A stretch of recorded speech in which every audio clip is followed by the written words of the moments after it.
Buenas tardes, empecemos por favor, mientras van llegando el resto de sus compañeros. Asignatura Oferta Turística Internacional, Grupo 1, Asia, y dentro de Asia, hoy nos corresponde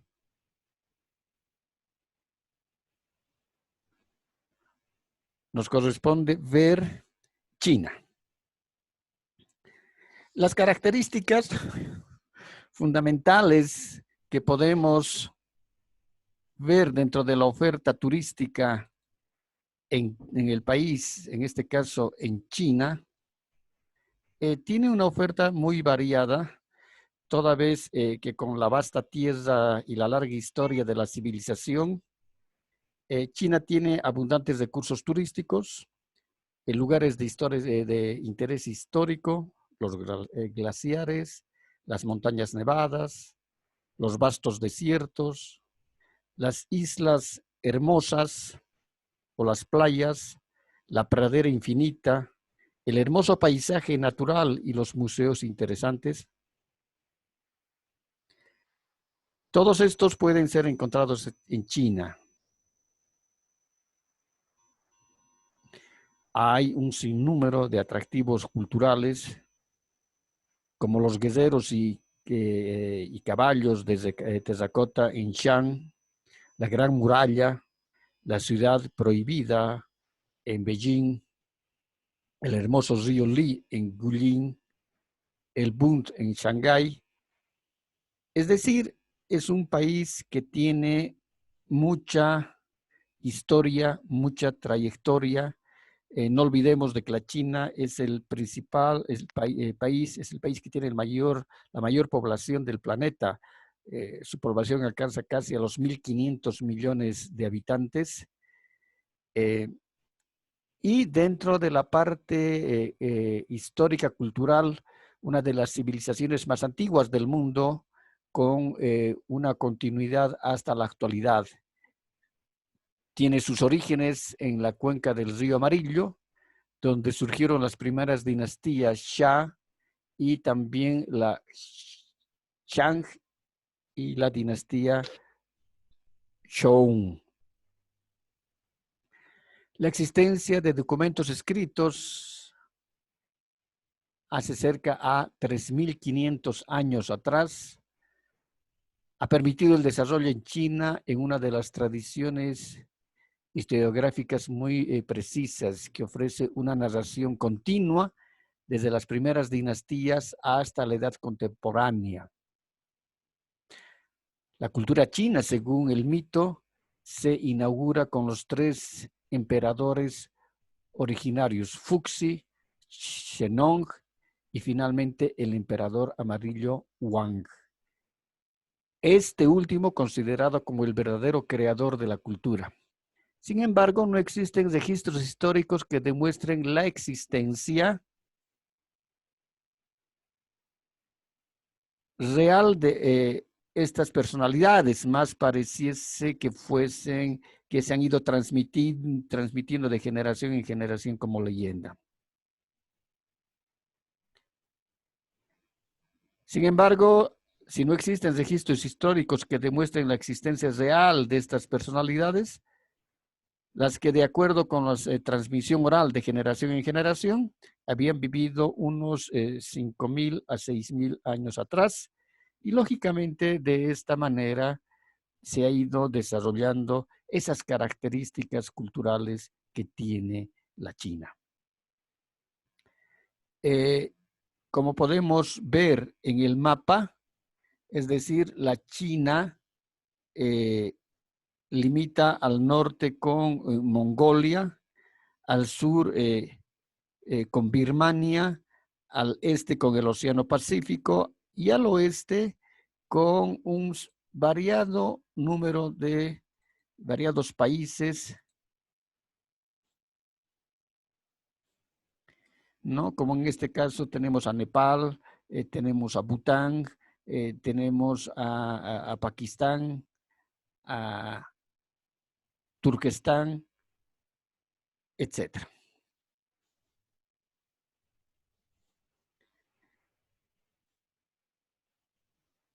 Una de las características fundamentales de la China es que durante todo el periodo antiguo, inclusive hasta el siglo XIX, ¿no? Se ha manejado bajo ese régimen monárquico absoluto, ¿no? Es decir, donde la máxima autoridad era el emperador. Recién en el inicio del siglo XX, en el año 1912-15 al 1920, es cuando se gestan el nuevo cambio radical y rotundo que tiene la China. No nos olvidemos de que en Europa también hubieron cambios políticos cuando se crea la Unión Soviética y abrazan el régimen socialista. Lo mismo ocurre en la China, que después y con la última de las dinastías de la Zhou, ¿no? Lógicamente, en este caso, al emerger un nuevo sistema político como es el comunismo, se crea la República Popular de China, la cual, liderada por Mao Zedong, ¿no? Pregona un comunismo donde hay una igualdad total, no existe la propiedad privada, el Estado es el dueño de la propiedad, es decir, no hay las empresas privadas, el Estado es dueño de todo y existe una igualdad total entre todos los habitantes. Muestra de ello inclusive que se ve durante los años 50, 60, 70 hasta los años 1980, ¿no? Cómo la población vestía, todos vestían desde los colegios, desde los niños y la población, todos de plomo, ¿no? La vestimenta era totalmente, era ploma. Y eso era una forma de establecer de que la igualdad debería existir para todos, inclusive desde los gobernantes hasta los campesinos.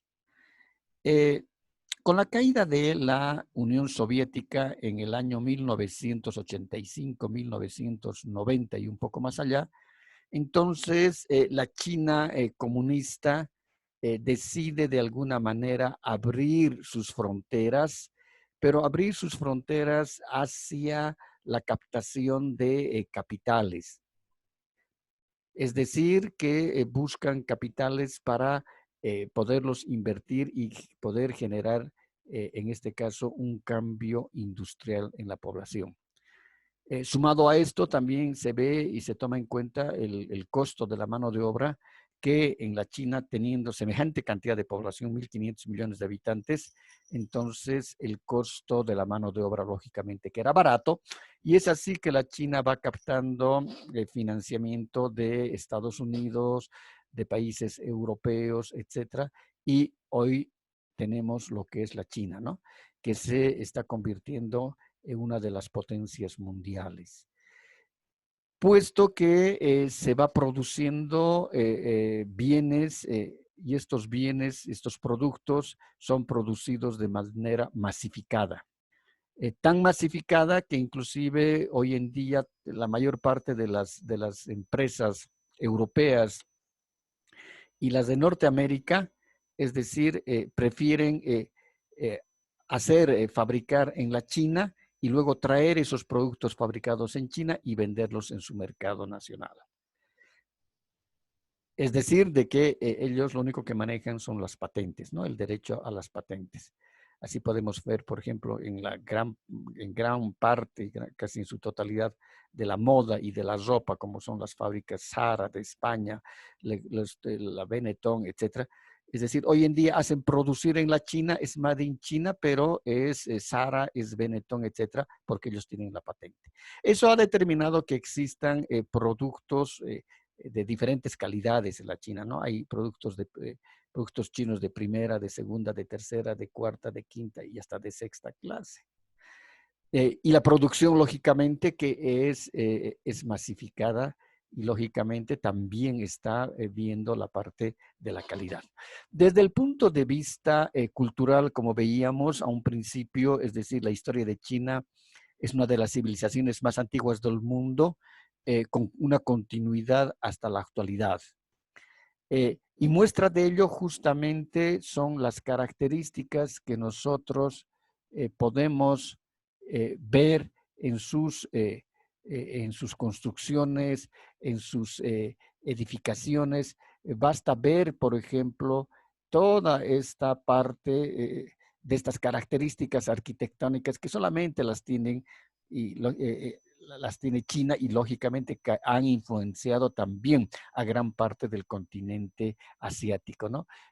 Las lamparillas, los foquillos, es decir, estas construcciones con este tipo de aleros y de caídas de agua en los techos, etcétera, han hecho fundamentalmente de que sean culturas milenarias y que se hayan transmitido los conocimientos, como decíamos a un principio, de generación en generación. Por favor, me van a avisar si hay en lista de espera, por favor, para que puedan ingresar, porque ya no tengo yo en este momento, solamente estoy con la presentación del Power. ¿Hay preguntas?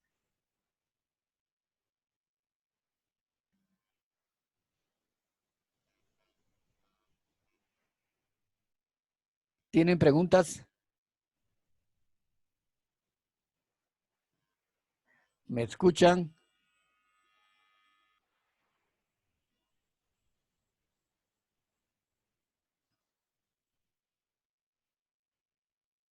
¿Me están escuchando?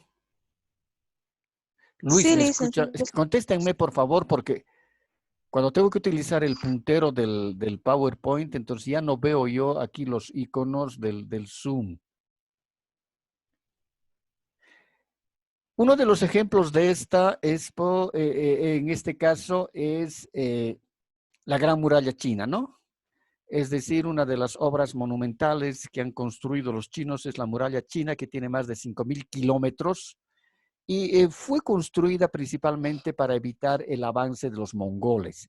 Los mongoles, como decíamos la anterior semana, era un pueblo bastante aguerrido y era un pueblo nómada que habitaban principalmente en grandes campamentos, muy bien montados los campamentos, ¿no?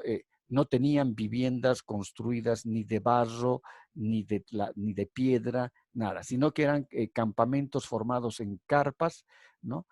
Con materiales muy, eh, muy trabajados, especialmente en la parte de los telares, ¿no? Entonces, siempre los mongoles quisieron someter a los chinos y hubo una época en que creo que unos 20 años los mongoles logran someter a los chinos, pero luego los chinos los expulsan. Y de ahí también el surgimiento de la muralla china. A los ojos de la mayoría de los viajeros, si no has estado en China, no has subido a la muralla china, ¿no? Uno de los símbolos emblemáticos de China, la Gran Muralla, es la muralla más larga del mundo, una hazaña impresionante de la antigua arquitectura defensiva. Su sinuoso camino por el agreste país y las montañas escarpadas lo convierten en un gran escenario. Merece su lugar entre las 9 maravillas del mundo antiguo y el patrimonio de la humanidad que fue declarado por la UNESCO. La muralla china se extiende desde la frontera occidental de China hasta la costa este por un total de alrededor de 5.000 kilómetros. Pero las secciones más integradas y mejor conservadas están cerca a la ciudad de Beijing, por lo cual las personas generalmente se refieren a estas al mencionar a la Gran Muralla China. Aquí tenemos también una vista de la muralla china y vemos cómo estos caminos sinuosos van subiendo y bajando todas las partes de la muralla por las colinas. No nos olvidemos de que también hay partes las características geográficas en la China, hay montañas, hay sectores bastante accidentados, como los que podemos mostrarlos en esta imagen, ¿no? Son colinas altas y bien escarpadas. Otro elemento fundamental, en este caso, podemos ver Hong Kong, y decíamos que Hong Kong tiene una característica especial, porque Hong Kong fue parte del Imperio Británico. Y recién en los años 1970, si no me equivoco, 75 de nuestra era, en el año 1975, fue entregada, los británicos entregan a los chinos. Es por eso que Hong Kong todavía mantiene como su idioma casi oficial el inglés. Tiene una administración propia, a pesar de que depende de la China, tiene su moneda propia, ¿no? La capital de Hong Kong es Victoria, y lógicamente ese nombre no está, no Chang, Shanghai, no. ¿Por qué? Porque ha sido colonia británica hasta no hace mucho. Y Hong Kong tiene una población, en este caso, la capital Victoria, tiene una población de 1.200.000 habitantes, y Hong Kong debe tener alrededor de unos 5 o 6 millones de habitantes. Aquí podemos observar, por ejemplo, todas estas características de esa infraestructura tan nueva, tan maravillosa, que se va construyendo y se va desarrollando en todas estas nuevas ciudades. ¿Hay preguntas?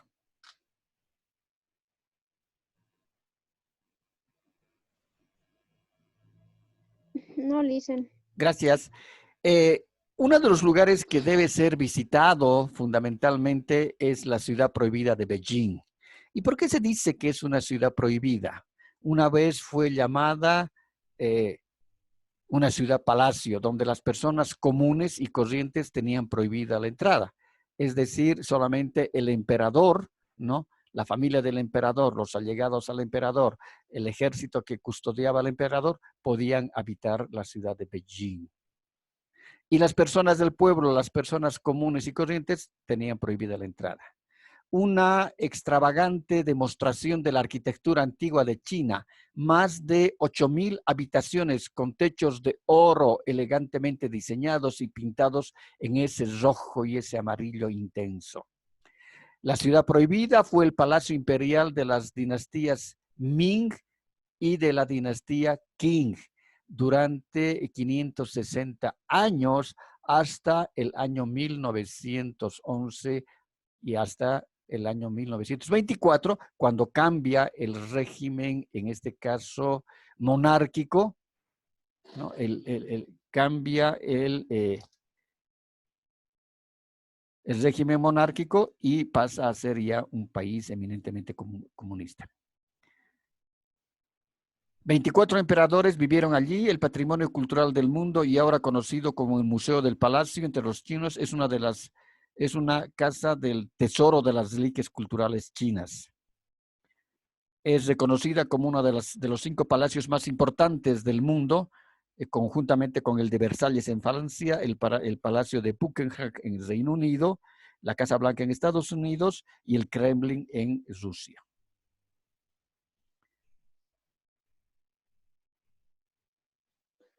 Listen, dicen Sí, están que en espera, ¿no? sí, Sí. dicen que ahí en la infraestructura de esa ciudad, en las puertas, hay unas cosas salientes. No me acuerdo qué nombrecito tiene. Dice que eso te da suerte, según ellos.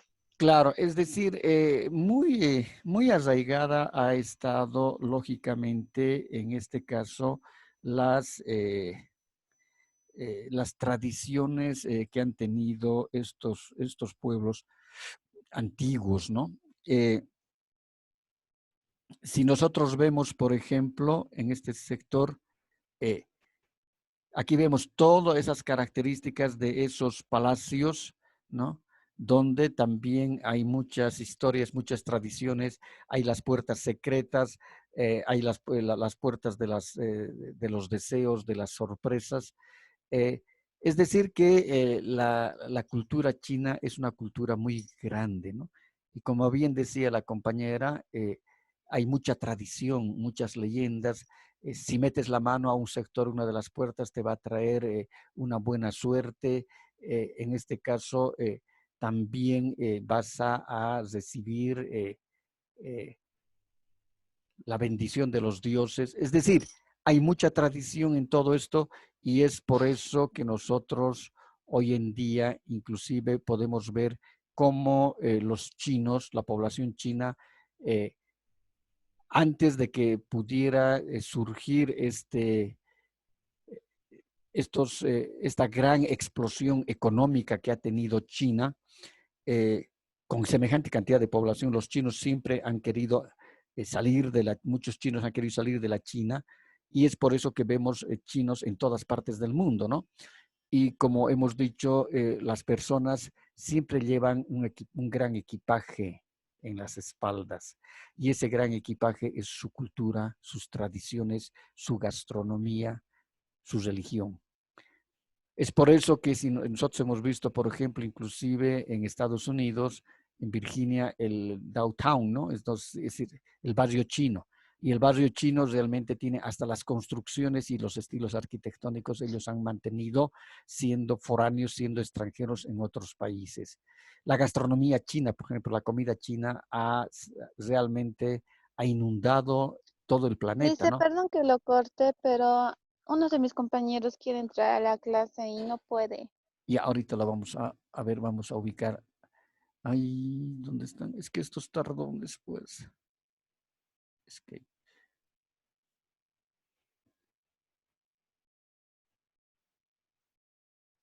pero no está aquí. Tenemos 15 participantes. No hay en espera.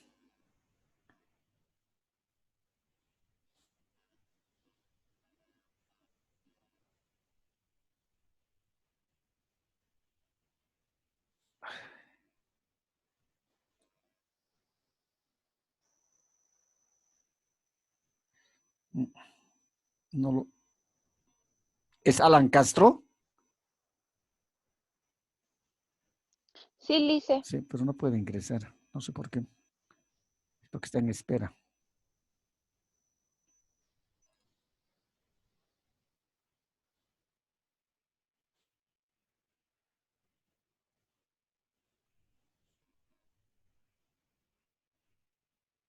Ya, ahora sí creo.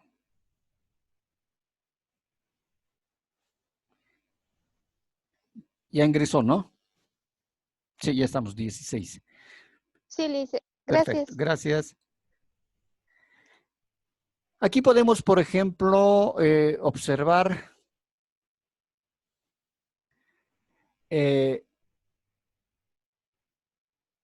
Xinji es el sistema fluvial más importante al sur de China y sirve como como el mayor puerto de Cantón. Y ustedes pueden observar acá el puerto de Cantón, el río que cuenta con numerosos afluentes y emisarios. Tiene un caudal 3 veces superior al del resto de ríos, como es el Junhue.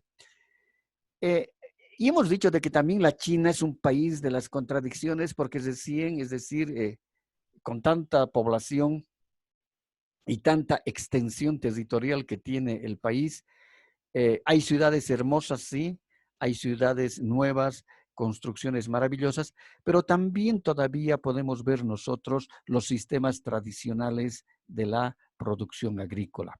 Aquí, por ejemplo, tenemos el cultivo de té que todavía es trabajado a mano. Aquí vemos la trilla del arroz que se está realizando a mano, ¿no? Y es decir, con herramientas a mano como parecidas a las picotas que nosotros tenemos, ¿no?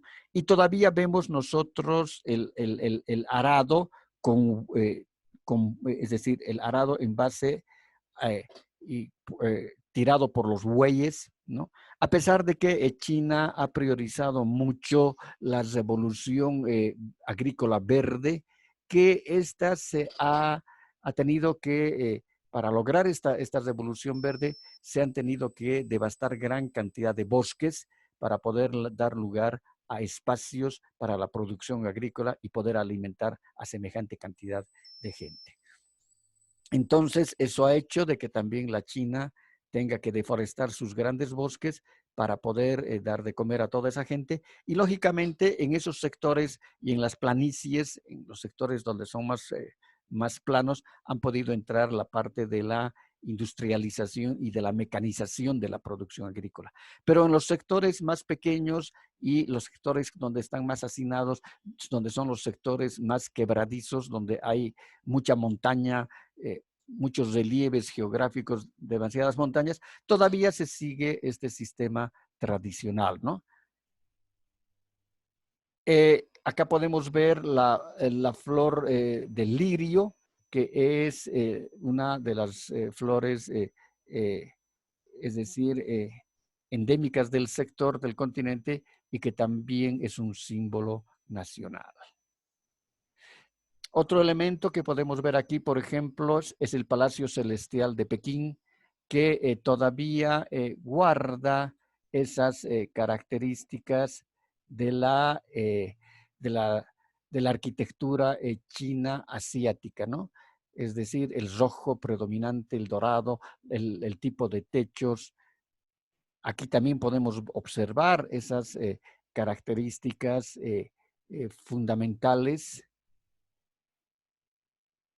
de las construcciones, y aquí podemos ver también cómo el predominio de ese estilo arquitectónico. Dentro de la fauna, por ejemplo, el panda gigante que habita exclusivamente en la región sureste de la China, ha podido ser recuperado porque casi pasa a ser una especie en extinción. Y gracias a los programas de mejoramiento del hábitat del oso panda, hoy en día ya se puede decir que es una especie que ha sido rescatada y que no va a desaparecer. Y lógicamente que constituye también un representante, una especie representativa de la China y dentro de su cultura. Aquí podemos observar, por ejemplo, con mayor detalle, estas características de la muralla china. Es decir, realmente cuántos millones de personas habrán tenido que trabajar y por qué tiempo la muralla, porque aquí estamos viendo la posición que han ido realizando la textura de la propia muralla, ¿no? Que son piedra sobre piedra puestas, que lógicamente, y las escalinatas todas trabajadas de piedra, y vemos que inclusive en ciertos lugares y en ciertos tramos de la muralla hay observatorios, y era donde se ubicaban los guardianes, ¿no? Los guardianes de la muralla, ¿no? Para evitar el avance de los mongoles o de otros pueblos que querían ingresar a la China. Entonces, esos 5,000 kilómetros de construcción que ha tenido la muralla china ha representado también millones de vidas de personas que han tenido que trabajar y morir en la construcción de la muralla. Acá tenemos la ciudad prohibida, la estatua del león en la ciudad prohibida, ¿no? Y que es considerada una de las, esta es la estatua del león y este es el ingreso, también uno de los ingresos a la ciudad prohibida. Es una de las maravillas del mundo y parte del patrimonio de la humanidad. Aquí podemos ver el puerto de Hong Kong y sus rascacielos, que lógicamente, es decir, es toda la parte nueva y toda la parte de las grandes ciudades. A pesar de ello, en este puerto todavía se ven surcando estas embarcaciones. Y estas embarcaciones que son tradicionales y que han sido legadas de las épocas más antiguas de los chinos y que están construidas en el junco, ¿no? Y el junco es muy parecida a la totora que tenemos nosotros en el lago Titicaca. Y aquí en el fondo podemos ver, es decir, las magníficas edificaciones.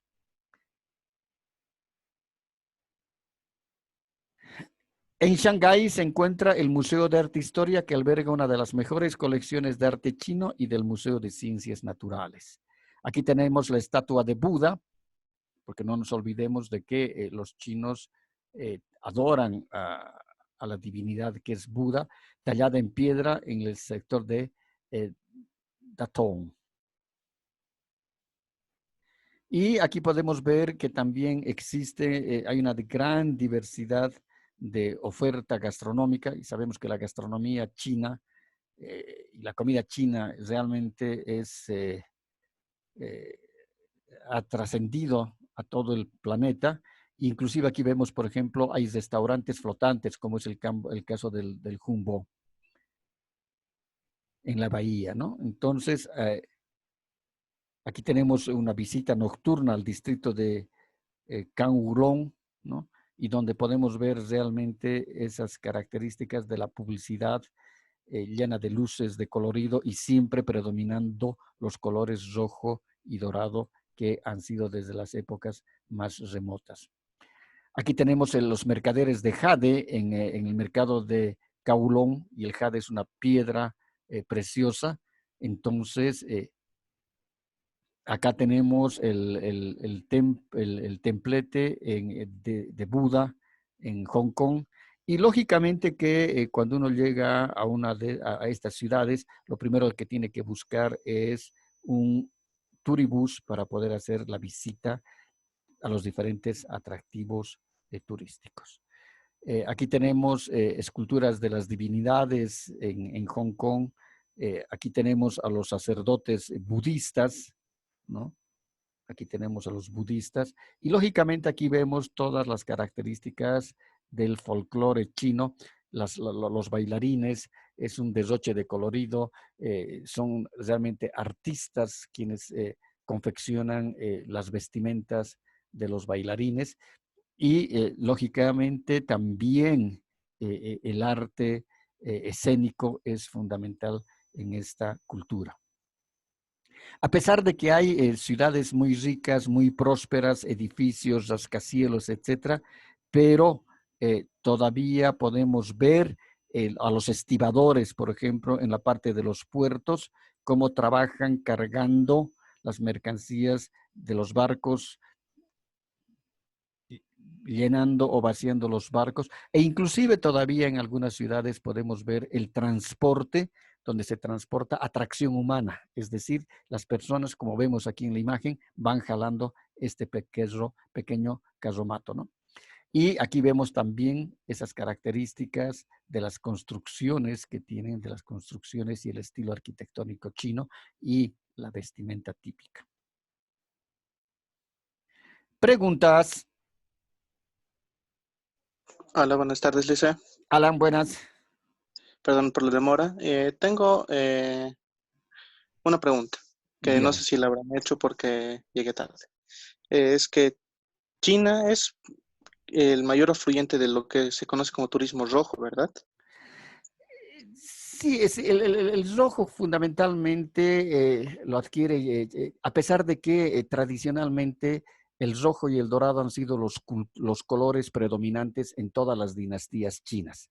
Y el rojo también representa en la orbe socialista, es decir, el derramamiento de la sangre que ha podido existir para lograr las reivindicaciones sociales. Es por eso que la bandera china es roja, ¿no? Porque es República Popular de China.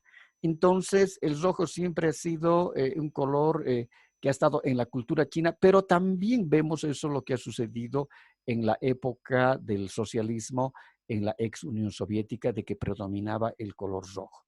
Entonces, hoy se habla del turismo rojo, pero se habla del turismo rojo de forma de que representa, es decir, visitar China, pero China como un país todavía, porque China sigue siendo un país comunista, ¿no? Es decir, a pesar de que ha abierto las fronteras del país, la inversión extranjera todavía, pero sigue todavía bajo esas características del comunismo porque tiene un parlamento representativo, tiene un presidente, tiene un régimen totalmente autoritario, ¿no?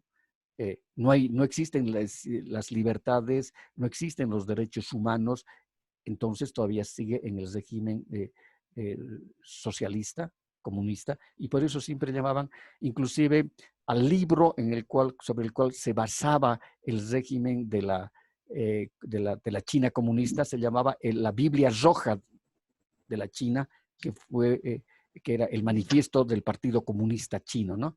Y llamaban la Biblia Roja. Entonces, el rojo siempre ha sido el color predominante, y lógicamente que ahora también se utiliza como el turismo rojo para visitar la China. ¿Alguna pregunta más? Creo que no, pero Listo. como pequeña observación era que la muralla china creo que a día de hoy está en mucha decadencia, que hay muchas zonas que están rotas porque China no le da el mantenimiento adecuado que debería de tener. Sí, es decir, ha quedado también, por eso decíamos a un principio y explicábamos que hay sectores que sí están bien conservados, pero hay sectores donde ya ha desaparecido inclusive la muralla, ¿no? Eh, eh, la China no le interesa mucho la parte turística. Sí tienen atractivos, todo eso, pero lo que le interesa a la China es más la parte de las industrias, la masificación en la industria. Bien, ahí quedamos, gracias, que tengan buena tarde.